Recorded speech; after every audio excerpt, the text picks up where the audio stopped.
For most of my life, I believed that thinking could solve everything. If I could just think deeply enough, I would understand the mystery of existence, I would find peace, and I would finally have control. But at some point, I discovered that thinking was not the doorway to peace, it was the very wall that kept me from it. The mind loves to calculate, to analyze, to project possibilities. It's like a machine that never stops running. It plans for the future, revisits the past, and builds endless theories about what might happen next. But life does not exist in the next. Life is always happening now. And when I am lost in thought, I miss the only place where life actually unfolds. I have realized that overthinking is a kind of subtle addiction. It gives the illusion of control, but in reality, it creates paralysis. The more I try to think my way into happiness, the further happiness slips away. The more I try to control outcomes through thought, the more tangled life becomes. There is a difference between using thought as a tool and being trapped by it. Thinking is meant to serve awareness, not replace it. But most people live as if thinking were life itself, as if the voice in the head were the real self. And that illusion creates endless suffering. The truth is, overthinking is a refusal to trust life. It is the mind saying, I cannot rest until I am certain. But certainty is an illusion. No thought can capture the infinite. No plan can guarantee safety. The river of existence moves whether I understand it or not. At some point, I began to notice how much energy was wasted in imagining scenarios that never happened. The mind invents entire movies about failure, regret, and fear, and the body experiences them as if they were real. Meanwhile, life passes quietly by, waiting for me to look up from my thoughts. To stop overthinking is not to stop thinking altogether, but to remember that I am not my thoughts. I am the awareness behind them. Just as clouds pass through the sky, thoughts pass through consciousness. They come and go, but the sky remains untouched. When I truly understood this, something inside me relaxed. I realized that I had been trying to use the mind to solve the mind, and that was like trying to bite my own teeth. The more I struggled, the tighter the knot became. But when I simply stopped fighting, the knot began to loosen by itself. I started to see that life doesn't need my constant interference. The heart beats without my permission. The breath flows on its own. The planets move through space without my management. And yet, I was arrogant enough to think that I had to control my entire life with thought. Overthinking is a symptom of forgetting who I am. When I identify with the voice in the head, I feel small, separate, and afraid. But when I return to awareness, I realize that I am part of the same intelligence that moves the stars and makes the flowers bloom. That intelligence doesn't overthink. It simply flows. Life is not a problem to be solved. It is an experience to be lived. And yet, many of us treat it like a puzzle that we must figure out before we allow ourselves to enjoy it. We say, I'll rest when everything makes sense, I'll love when I'm sure it will last, I'll live when I feel ready. But readiness never comes, because the mind always finds one more condition. To start living means to let go of the obsession with knowing how things will turn out. It means to dance with uncertainty, to breathe without needing to control the air, to trust that the same force that created me knows how to carry me. When I stopped overthinking, I began to notice the small details that thought had always overlooked.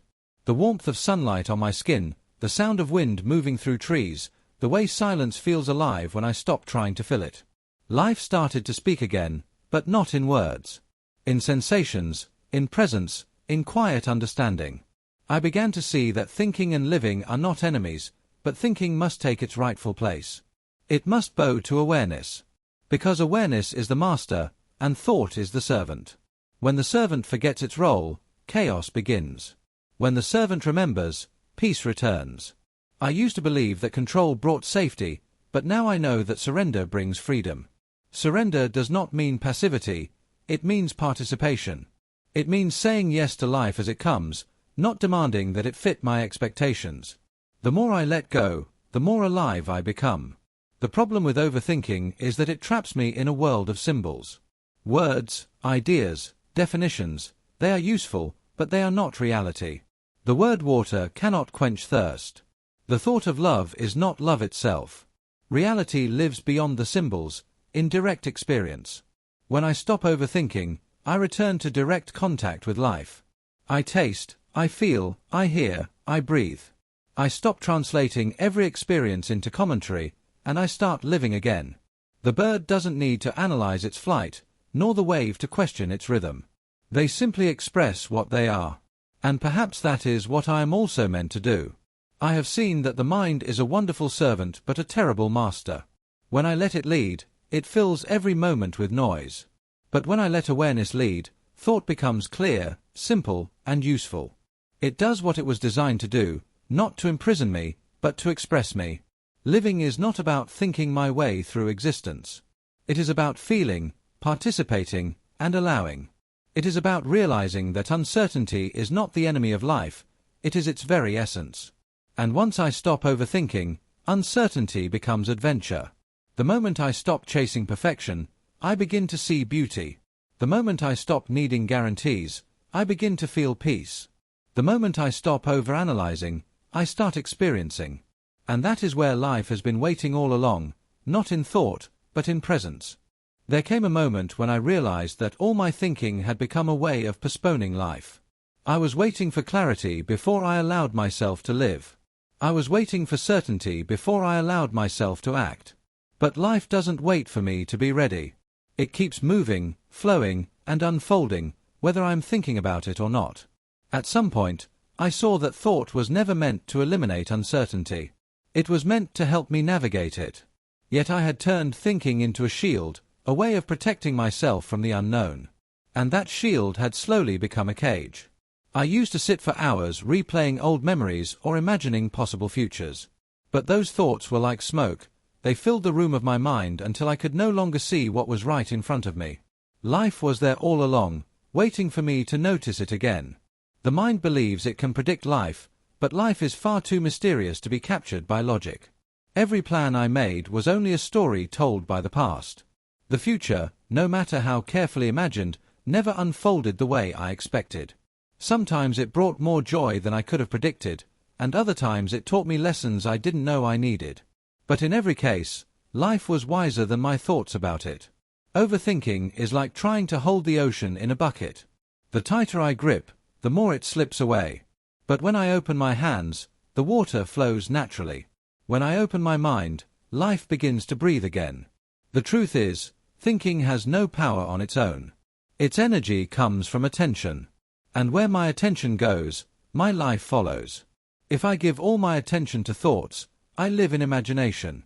If I bring my attention back to presence, I live in reality. Every time I pause and take a single conscious breath, I remember that I am here, not in my thoughts about here. This simple act brings me back to the living moment, to the rhythm of being itself. The air enters, the air leaves, and life continues without effort.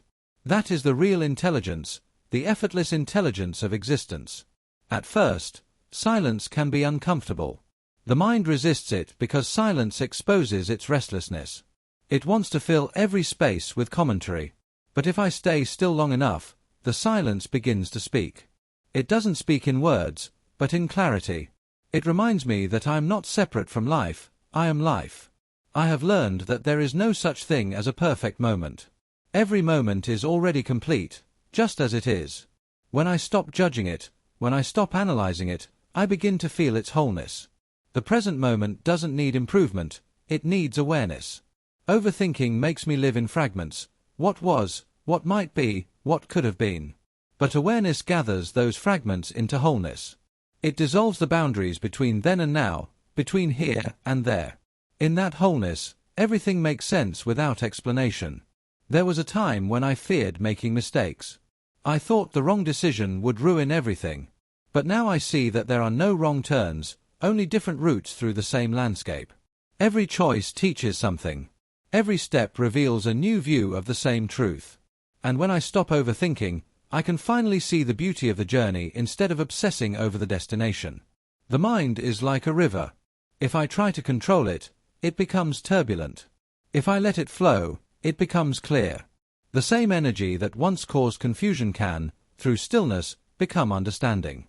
That is the miracle of awareness. It transforms noise into harmony simply by observing. I often remind myself that the trees do not hurry to grow. The stars do not rush to shine. Yet everything unfolds in perfect timing. Nature doesn't overthink, it simply expresses. And I am not separate from nature. I am made of the same intelligence that makes the seasons turn and the tides rise. To live fully, I must trust that intelligence again. Trust that even when I don't know what's next, life does. Trust that even when things seem uncertain, something deeper is guiding me. When I let go of control, I discover that life was never chaotic. It was only my thoughts that were. There's a strange peace that appears when I stop trying to understand everything. It's not ignorance, it's clarity beyond logic. It's the kind of understanding that comes when I feel instead of analyze, when I live instead of think. I began to notice that when I stopped overthinking, my relationships changed too. I started to really listen, not with my mind, but with my whole presence. Conversations stopped being debates and became shared silence, shared awareness. The need to impress or be right dissolved, and what remained was connection. Overthinking keeps love at a distance because it tries to control what love should look like. But love doesn't follow logic. It grows in spaces where the mind cannot enter, in the pause, in the gaze, in the stillness between words. When I stop overanalyzing love, I finally start to feel it. The same is true for happiness. When I chase it through thought, it hides. When I stop searching, it appears on its own.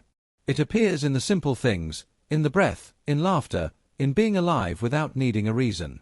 Overthinking creates a false sense of self. It makes me believe I am the thinker, the controller, the one holding the world together. But that self is imaginary. The real self is the awareness that watches it all, timeless, silent, infinite. When I rest in that awareness, I see that life was never something to manage. It was something to experience. The most profound realizations don't come from thought. They come from stillness. From moments when the mind pauses long enough for truth to reveal itself. Wisdom doesn't arrive through effort, it arrives through surrender. And when I stop overthinking, I make space for wisdom to enter. I began to laugh more. Not because life became easier, but because I stopped trying to make it make sense. I realized that life is not a puzzle to be solved, it is a mystery to be enjoyed. And the mystery itself is the beauty. The world doesn't need me to figure it out. It needs me to participate in it. To dance, to breathe, to love, to feel. When I stop overthinking, I return to that dance, to that spontaneous unfolding where everything is already complete. And the more I live this way, the more I understand that life doesn't ask me to control it. It asks me to trust it. It asks me to see that even in uncertainty, there is order. Even in silence, there is meaning. Even in chaos, there is intelligence. When I trust life, the noise fades. And in that quiet, I can finally hear the rhythm of existence, steady, eternal, effortless. The more I awaken to this truth, the more I see that life was never asking me to be perfect. It was only asking me to be present. Overthinking tries to perfect the picture, but awareness lives the experience. And life, as it is, has never been waiting for my approval to begin. I have learned that every time I overthink, I step out of the moment and into a story. And that story is always smaller than reality. The mind tries to organize the mystery into categories, but life refuses to be categorized. It is too vast, too alive, too unpredictable for the narrow walls of thought. When I stop trying to force meaning, meaning starts to reveal itself. It comes quietly, in ways the mind could never have planned. In laughter that appears from nowhere, in tears that cleanse without warning, in moments of stillness that feel infinite. This is life speaking directly, without the translator of thought. I have noticed that the more I live from awareness, the less I need to plan. It's not that I stop using thought, it's that I use it differently. I use it when it's needed, and then I let it go. Thought becomes a tool again, not a prison guard. And life, when left alone, begins to unfold with grace. There's a deep wisdom in allowing things to happen without resistance. The flower does not open by force, it opens by warmth. And the same is true for me. The moment I stop trying to make life bloom faster, I realize it was already blooming. Overthinking was my way of trying to protect myself from pain. But it also protected me from joy. When I analyze every emotion, I end up standing outside of it, watching instead of feeling. But life was meant to be felt, not observed like a theory. Joy, sadness, love, loss, they are all part of the same dance. To overthink them is to miss the music. Living fully means being willing to be moved by life, even when I don't understand it. It means letting the heart lead sometimes, and letting silence have the final word. It means seeing that there is beauty even in uncertainty, and peace even in not knowing. When I stop overthinking, I start to trust the spontaneous. The laugh that comes before I plan it. The smile that appears before I think of why. The idea that arrives from nowhere, perfect and complete. That is what happens when I let life flow through me instead of trying to push it forward. I used to believe that I needed to understand life to live it. Now I see that living is the only way to understand it. Knowledge grows from experience, not from endless thought. Wisdom grows from silence, not from analysis. The greatest truths come when the mind finally becomes quiet enough to listen. When I allow myself to live without trying to control everything, I feel lighter. The body relaxes, the breath deepens, and the world becomes clear again. The trees seem greener, the sky wider, the sound of life softer and yet more alive. This is what happens when I stop living in my head and start living in my being. Every time I return to the present, I feel like I am coming home. Home is not a place, it is the awareness behind all places. It is the silence before thought, the stillness beneath movement. And when I live from that space, everything I do becomes effortless. Life was never meant to be controlled. It was meant to be danced. To overthink is to try to choreograph the dance of the universe. But when I surrender to the rhythm, I realize that I was never separate from it. I was always the dance itself, pretending to be the dancer. Sometimes people ask me how to stop overthinking.